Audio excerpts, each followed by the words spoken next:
sponsored lovingly by Adrian Henigman in loving memory of his father on the occasion of his yahrzeit. His father's name is Rabbi Yeshayahu Nachum ben Hillel of blessed memory, and we'll have a memorial prayer at the end of this class in memory of Adrian's father, Yeshayahu Nachum ben Hillel. Good morning to those that are with us live. Good morning to those that are with us later. It's like a time warp. It's amazing, the power of modern technology. And in the meantime, I'd like to welcome Marty and Dean that I can see are with me, as well as Rob from Chicago, and everybody else that's watching with us. So today, and Ed Hockman. So today, we're going to pivot. We're going to pivot in our process of how we've been understanding the profound depth and meaning of the mitzvahs. We've emphasized in the past three chapters, 35, 36, and 37, we've emphasized the power of action and totally disregarded the power of intent. Today, we're going to look at the other side of the coin and understand the power and importance of intention, of Kavanah. Let me refresh your memory to bring you up to speed as to where we are right now in our spiritual progression as we're learning through Tanya. In chapter 35, we began a new concept. We started to understand the power and the meaning of a mitzvah. We said a mitzvah is not just a commandment. It's not just a headache, a glorified headache, a religious headache. A mitzvah is an opportunity to sanctify the mundane physical world, including your body, your natural soul, which fulfills the mitzvah together with your godly soul, as well as the food and drink that gives you the energy to fulfill the mitzvah, as well as your specific portion in this world. The fulfillment of a mitzvah is effectively an act of sublimation. We engage the physical world in order to sanctify it, to infuse it with holiness, to permeate it with godliness, culminating in the ultimate purpose of creation, which is the coming of Mashiach. It is the era in which godliness is revealed. Not only will we have permeated this physical world with godliness that is concealed, with the coming of Mashiach, that curtain will be lifted, and we will physically be able to see the godliness that we have invited down into this world. In the words of Isaiah the prophet, the glory of God will be revealed, and all fleshly eye will see that God has spoken. Our fleshly eyes will be able to see the presence of God, and that is not some sort of extra credit at the end of the exile. That is the actual result of our actions through the past 5,781 years of enduring through this spiritual exile in which godliness was concealed. So that's what we've spoken about in the past few chapters.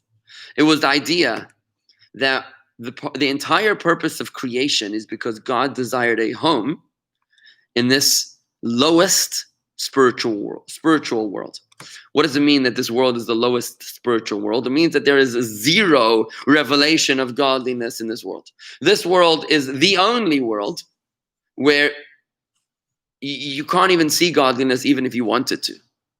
In the higher spiritual worlds, the worlds of the souls, where our souls go after they die, the worlds of angels, and so on, there's awareness and consciousness of godliness. In this world, there is zero. This is called the lowest spiritual world, vis-a-vis the revelation of Hashem. And it's in this world that God desired a home. How does he make a home? By making himself vulnerable to us, to his chosen people, to the Jewish people.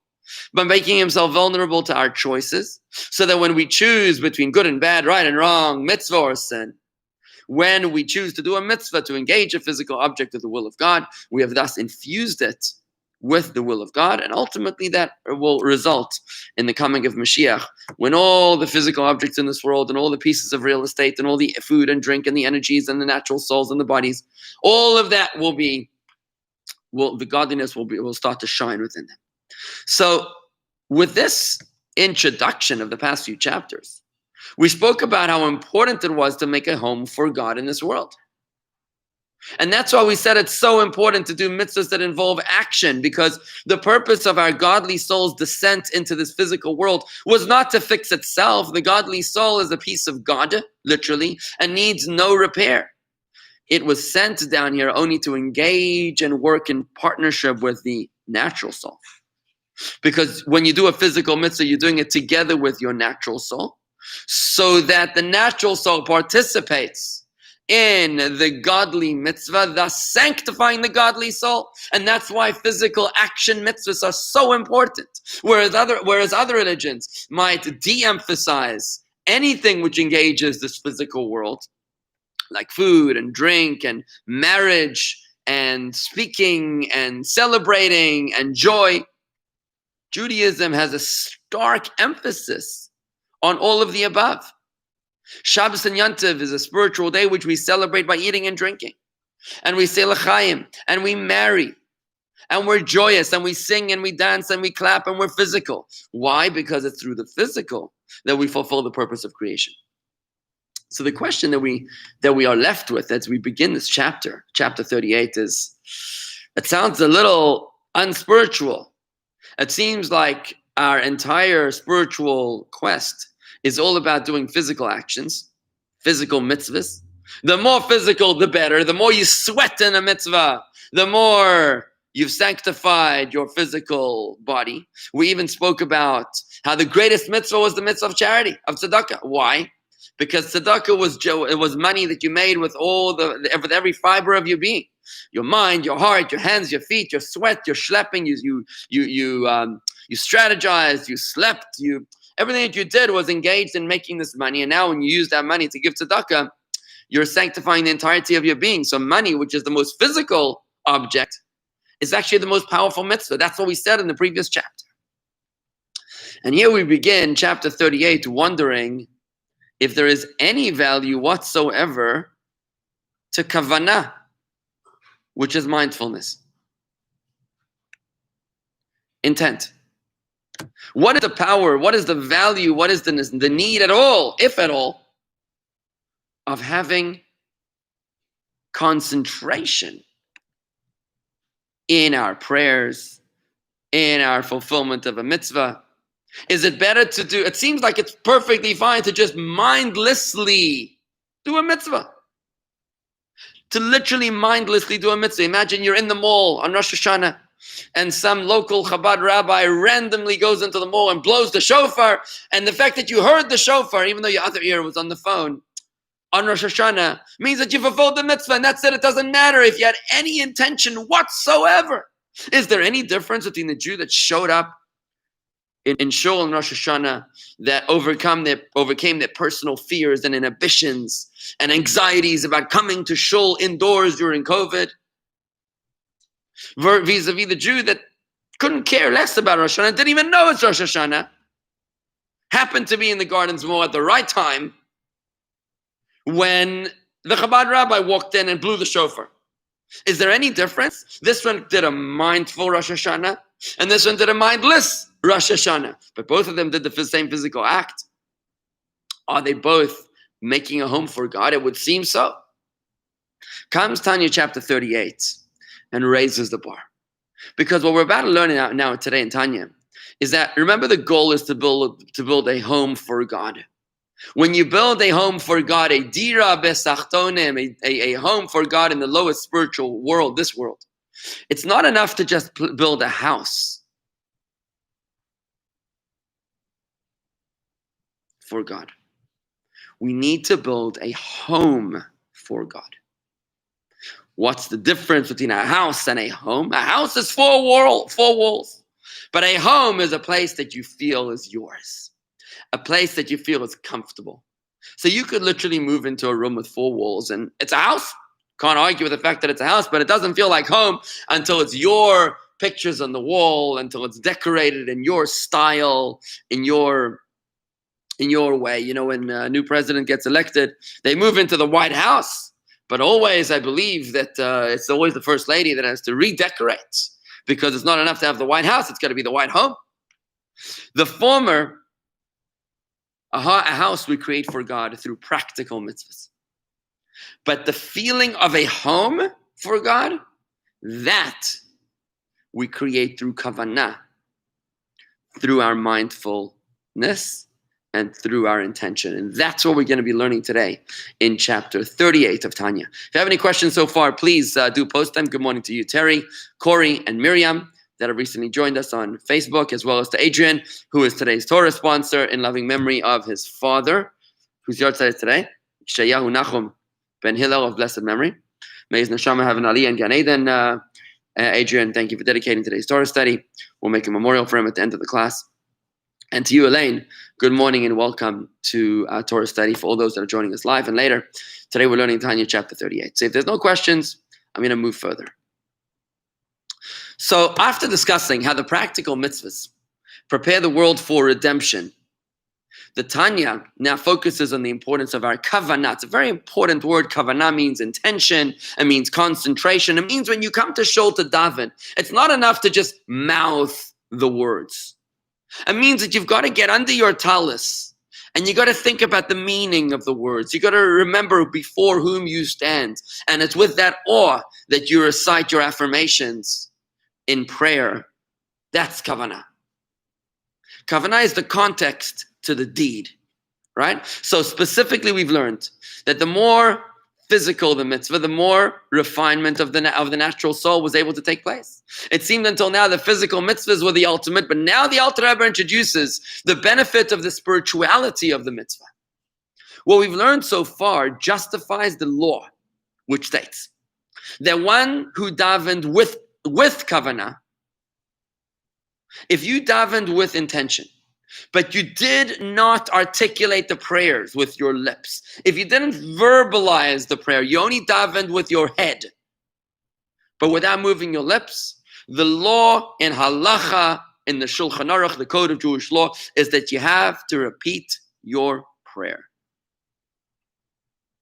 If you davened only with kavanah, with intent, but without verbal speech, you've not fulfilled your obligation. Now, prayer is seemingly a service of the heart. It would seem that the intent is the emotion and the intellect. It would seem that the physical act of prayer, the physical verbalization of prayer, is but a tangential consequence to what really is going on. Nevertheless, the code says that it must be formed as a physical action to qualify. In fact, how are you supposed to daven? You're not supposed to daven too loud to distract other people. If you're davening too loud to distract other people, then you're doing it wrong. You're supposed to daven just loud enough for yourself to hear what you're saying. So, for example, right now you can hear me, hopefully. But if I was to daven like this, if I was to whisper, then I can hear with my own ears, but you can't.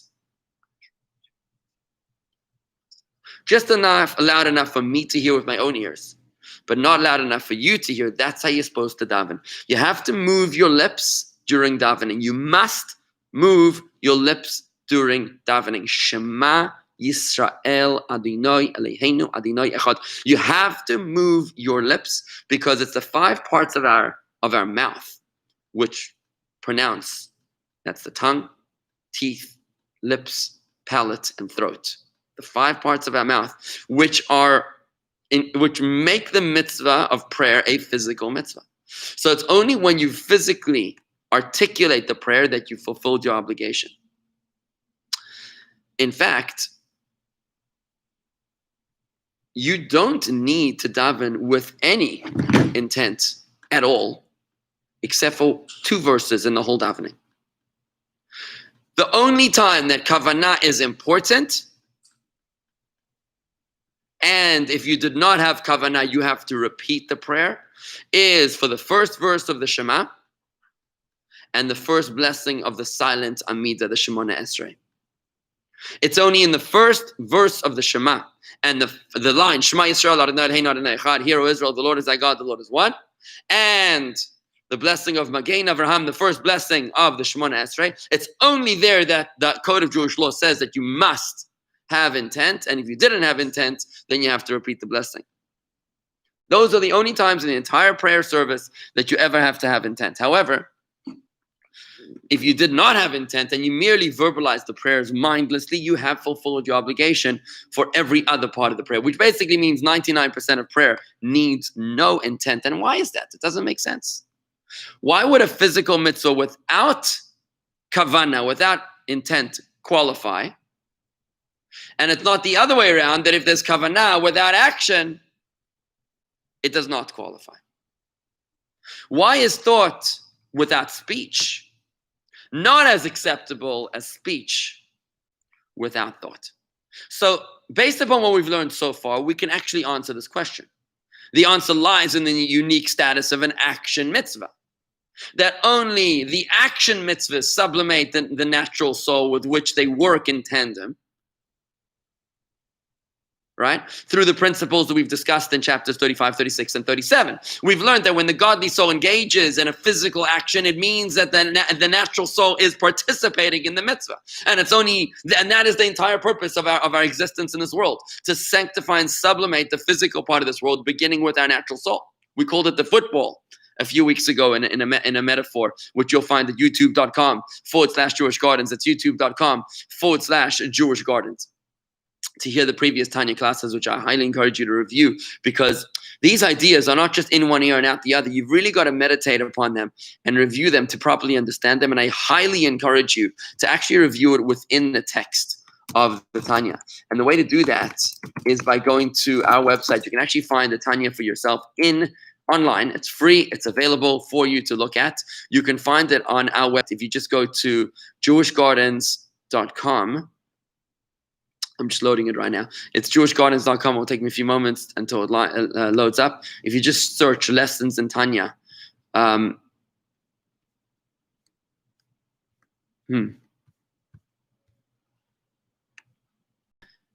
interesting. If you just search lessons in Tanya, you should be finding it on our website, even though I am struggling to find it now, which is really weird. Let me see one more time. Give me a moment. Maybe I searched the wrong one, spelling mistake. It didn't work. Give me a moment. Yeah, so once again, I just want to stress and emphasize the importance of reviewing these classes, especially inside of the text, to be able to make sure that you can understand them. Here it is. Because if you don't, there's really no way to properly internalize these ideas. And the way you can find it is if you go to jewishgardens.com/987819. That's jewishgardens.com/987819 is where you'll find the lessons online. Okay, jewishgardens.com/987819. I will post that onto the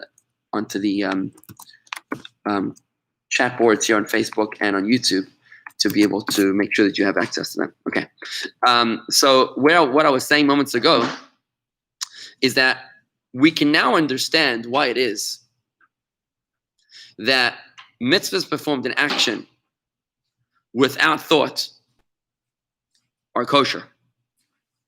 Because the entire purpose of the mitzvah is to sanctify the physical world. But if you did a mitzvah in thought without action, you've not fulfilled the mitzvah. Because the entire purpose of the mitzvah is to create for God a home in this physical world, right? So that's the idea that we've learned so far. But now comes the pivot of Tanya chapter 38, where from this point on, the Alter Rebbe now exposes us to the other side of the coin with regard to our mitzvah efforts. From this point on, instead of talking about the impact of our mitzvahs below,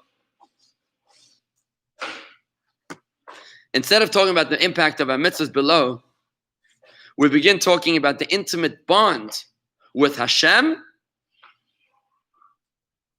performed through our mitzvahs. And this is a result of the intensity of the kavanah with which the mitzvah is fulfilled. That's what we're about to talk about. I see there's some comments coming through and take a quick look at them. Okay, so Rabbi, intent requires understanding. So if I don't understand Hebrew, am I required to say the prayers in the language that I understand? The answer is absolutely yes, Rob. Absolutely yes. You must. Intent requires understanding, for sure. So in order for you to daven with intent, you have to understand the prayers. Now, what we've said so far is that 99% of the service, you don't need to have intent, only for the first paragraph of the Shema, the first line of the Shema, and for the first blessing of the Amidah. So when you do those, you should absolutely do it in English. However, there is a tremendous benefit. We've spoken about this many times, about the tremendous benefit involved in the in the concept of praying in Hebrew, the benefit of praying in Hebrew, which is why you can get the best of both worlds by learning the meaning of the prayers. By simply learning the meaning. Shema Yisrael Adonai Eloheinu Adonai Echad. Now we've given classes on this, on the ideas that explain the meaning, how to read these words, how to understand them, and the meditation behind them. You can find those classes at jewishgardens.com/spiritual. That's jewishgardens.com/spiritual, where you will find all of our Hebrew reading classes, which literally take you through the reading of the Shema, the first paragraph of the Shema, the first paragraph of the Grace After Meals, and I believe we also did the blessings before food. So you can find them all there. So you literally get the best of both worlds. But what we've said so far, let's be clear on, is that you don't need intent yet. Based upon what we've learned so far, is the most important thing is the physical action. Kavanah, intention, is not that important, seemingly. It's only now in chapter 38 that the Alter Rebbe brings us the other side of the coin, and he says like this: when it comes to the impact on the world, when it comes to what we're needed for, which is to bring holiness and godliness down to this world, that happens more through the action than through the intent. However, when it comes to the degree of godliness accessed, to the intensity of the light, which is drawn down below, the Alter Rebbe is going to tell us in chapter 38 that it is incomparable, the intensity of godliness, of the godly light, which is inside of a mitzvah performed with intention, vis-a-vis the godly light that is within a mitzvah performed without intention. A mindful mitzvah harbors far more intense godly light than a mindless mitzvah. So when you think about it, what am I doing? What am I doing? I'm doing a mitzvah. So if you're in the Gardens Mall and you happen to have overheard, at the right time in the right place, you happen to have overheard the shofar blast, did you bring down the mitzvah of the shofar to the Gardens Mall? The answer is yes. But what kind of godliness was drawn into the Gardens Mall?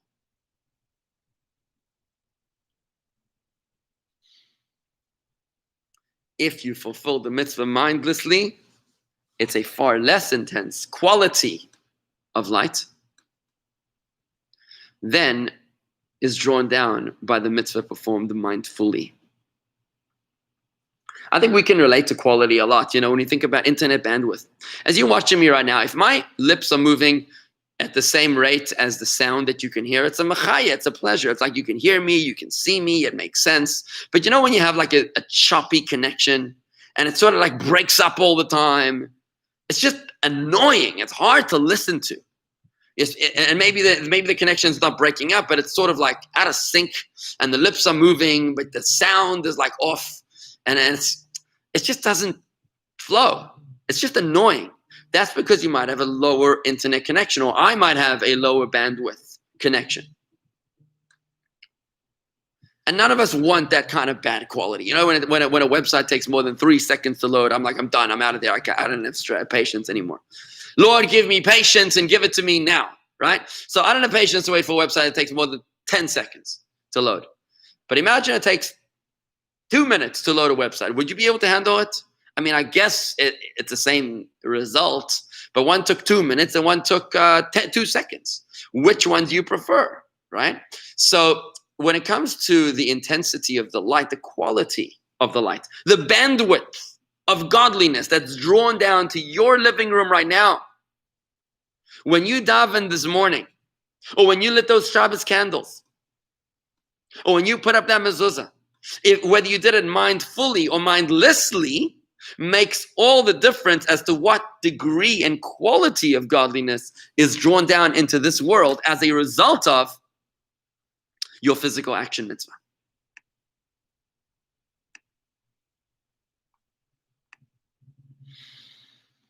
And that is the novelty which we're about to learn. In the words of the Alter Rebbe, he says like this.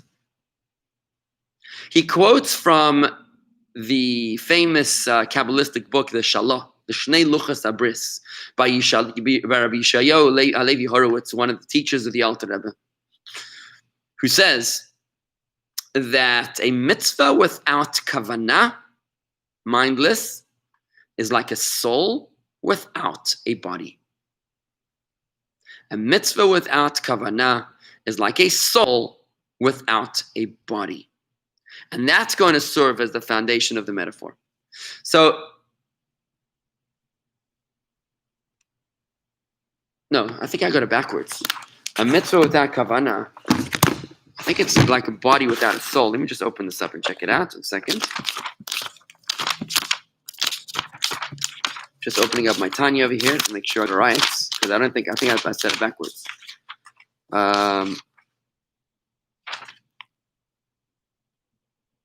Yeah, correct. I said it wrong. Prayer or other benediction recited without kavanah is like a body without a neshama, like a body without a soul. Now, when you have a body without a soul, I mean, you can't argue the fact that you have a body, no problem. Problem is it's lifeless. It's very low quality. Nobody wants a body without a soul, and that's why, even though you have a body, you can't say that your loved one is not here. Your loved one is here, but it's just not in the form that you really want your loved one to be. Maybe you can use the metaphor of sleeping, right? Maybe if somebody's unconscious, I think death would be a little too dramatic for this metaphor right now. But if you have a loved one that's unconscious, you have them, but you're just not really engaging with them. So they're here, they're alive, they're just in a very minuscule form of life. So too, when you do a mitzvah without intent, if it's mindless, it's like a mitzvah on life support. Is that the kind of mitzvah that you really want to be fulfilling? Not really. That's why it's so important to incorporate kavanah, intent, within our divine service. And the Alter Rebbe develops this idea by saying as follows. He says, it's like the difference between the life in our body versus the life in our souls. When I say life, I mean the godliness, the godly energy inside of our bodies versus the godly energy inside of our souls. You see, for our souls to have a divine godliness in them is obvious and apparent. Obviously, godliness is our souls are a piece of God.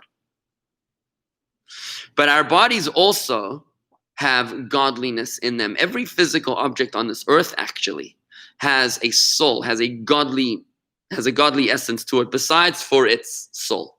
So every physical object has divine energy inside of it, and that's based upon the doctrine of perpetual creation. We've spoken about this idea many times. If I'm just going to refresh your memory, the doctrine of perpetual creation is the idea, a Tanya idea, that says that since God created the world ex nihilo, something from nothing, therefore, the nature of everything is to go back to its natural state of being. Since everything in this world, the house, the roof under which you're sitting right now, since that roof has created something from nothing, therefore the beams of the wood are made from trees that were created something from nothing, therefore they want to return back to a state of nothingness.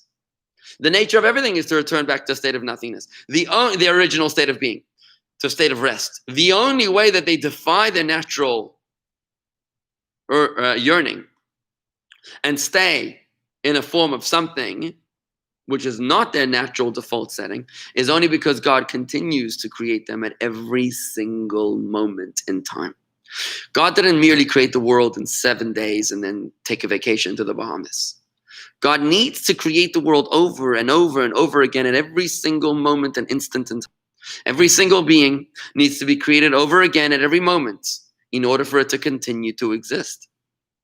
And if God wanted to destroy the world, God forbid, or something to destroy, he would merely need to cease recreating it, and it would cease to be. So it's this divine energy based upon the doctrine of perpetual creation.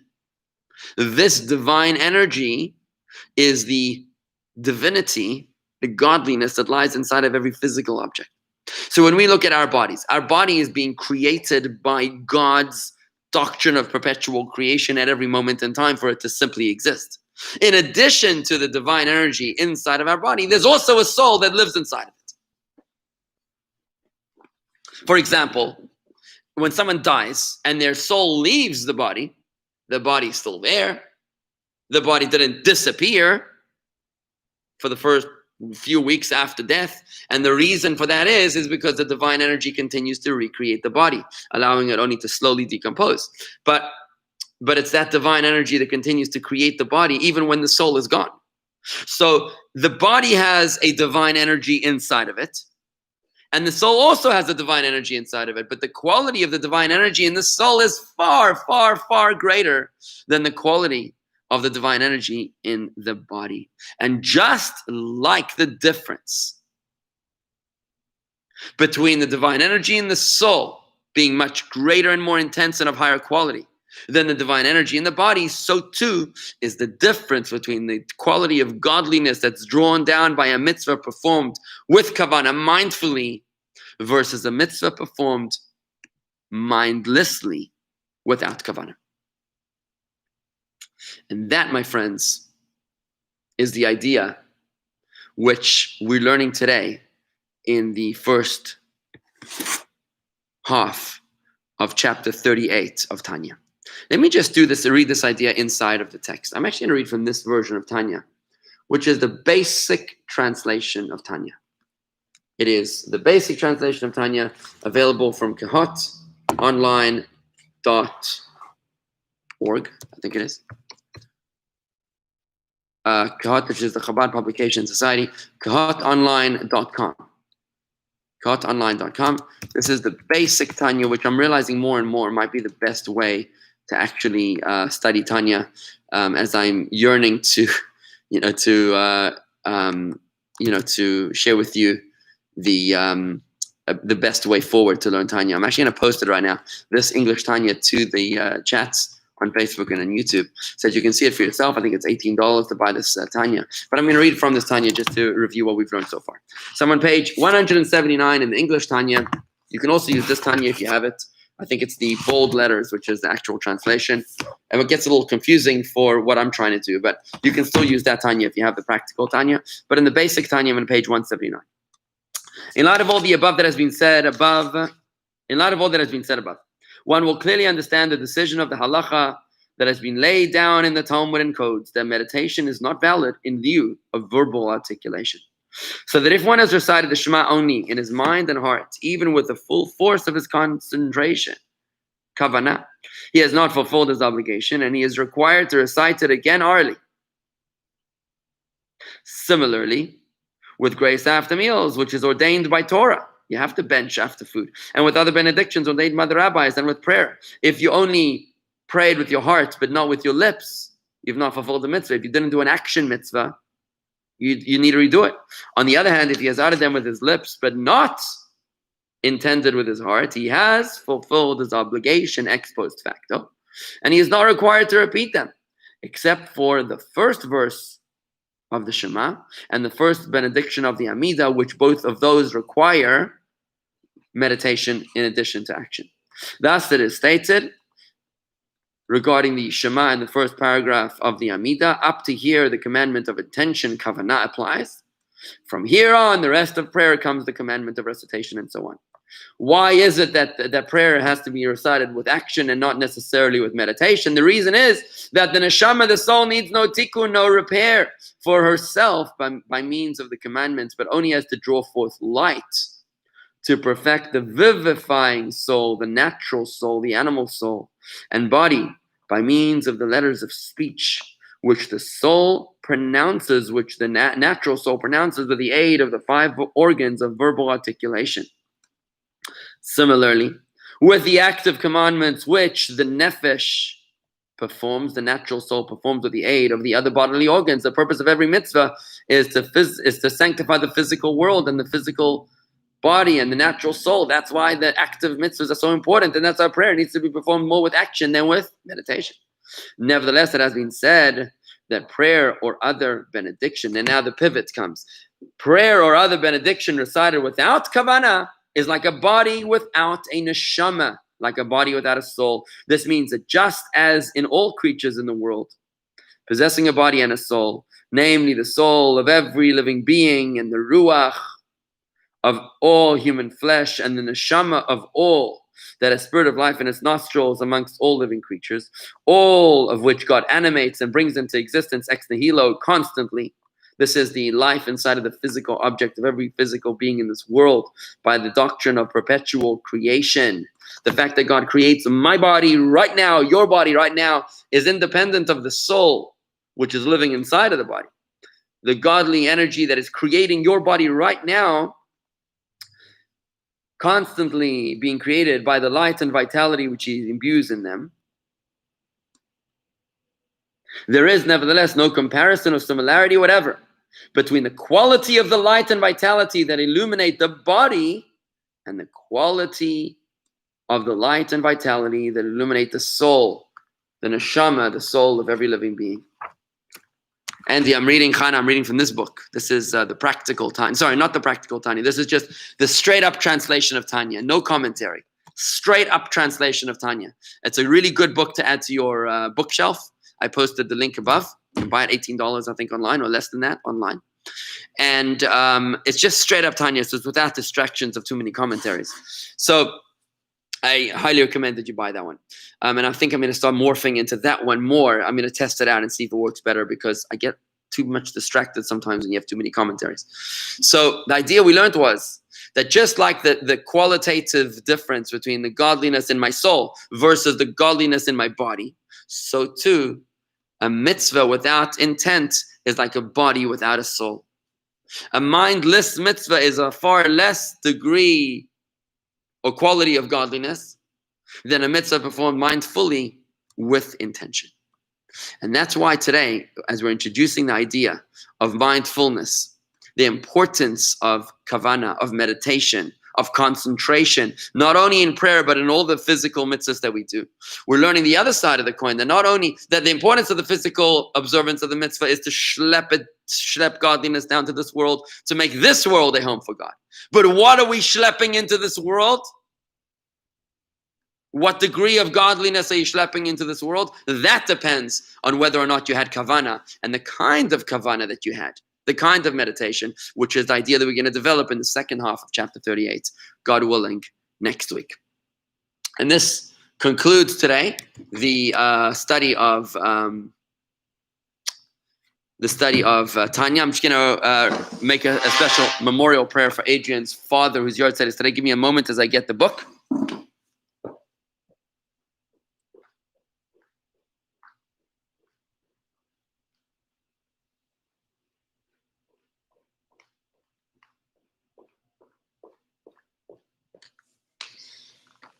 Today's Torah study has been lovingly dedicated by Adrian Henigman in loving memory of his father. May his soul be elevated in Gan Eden in the merit of today's Torah study that we fulfilled in his honor. His name is Yeshayahu Nachum Ben Yilom. Rachamim Sheikhain Mereim Mitzay Menoch Anachinal Kan Viashchina B'Malei Sagdoyishim Tahirim Kzer Arkim Azhirim Nishmas Rabbi Yeshayahu Nachum Ben Rabbi Lel Sholach Lilamoy Bavur Shenod Tzedakah B'Adas Koras Nishmas Began Eden Menochas Ilachin Bal Rachamim Astaria B'Seisek Nafaf Lilamim V'Yitzrar V'Zarachim Nishmas Yadino Yonach Alasoy Yanuacham Nishkav B'Shalayim V'Nimar Ramein. You can dedicate daily, weekly, or monthly Torah study online at jewishgardens.com/donate, or by calling the office at 561-6-CHABAD. That's 624-2223. Especially these days when you can't really come to shul, or you can, or you can't, depending on your personal preference. For a kiddush, for an aliyah, you can elevate the souls of your loved ones through Torah study. Highly recommend, to conclude, that you purchase the Tanya, which I posted online, the regular translation of Tanya. It's posted earlier on the Facebook and the YouTube feeds, available online. And also, I did post a link to Lessons in Tanya on our website. You should buy that book anyways, too. It's a good one, it's a 5-volume set. Highly encourage you to buy the physical volume. But if you want to just take a look at it online, you can at the link I posted above. It's called Lessons in Tanya. In any event, thank you very much, everybody. Have a wonderful day. Today is Tuesday. And let me just remind you that today on Tuesday, there is Torah study happening at the shul today. Corey's going to be giving a class at 11:30 on Zoom for Tehillim and Hebrew reading, and that's on Zoom. Also tonight at 6 p.m. is the men's club. We'll be theming this year on growing up Jewish in ... 2 birthdays of the month of September. Bob Wertheimer and Doron Nutrovic will be talking about growing up Jewish where they grew up, and we'll be celebrating their birthdays and the other September birthdays. So join us tonight at 6 p.m. on Zoom as well. Don't forget, tomorrow night is our concerts. We're having a pre-Yom Kippur Zoom concert. Last week was spectacular. It was very emotional, it was uplifting, it was spiritual, it was deep. And I encourage you to join us for the pre-Yom Kippur Zoom concert with the same performers, new theme, new idea, but the same performance as last week. It's on 7:30 p.m., a 1-hour program tomorrow night at jewishgardens.com/Zoom. So thank you very much for everybody for joining me here today, and have a wonderful day. Don't forget, also Thursday morning we're doing the DIY class on Yom Kippur, do-it-yourself class on Yom Kippur, how to observe Yom Kippur at home. That's happening Thursday morning here at 8:30. Thank you, everybody. Have a wonderful day. Shalom.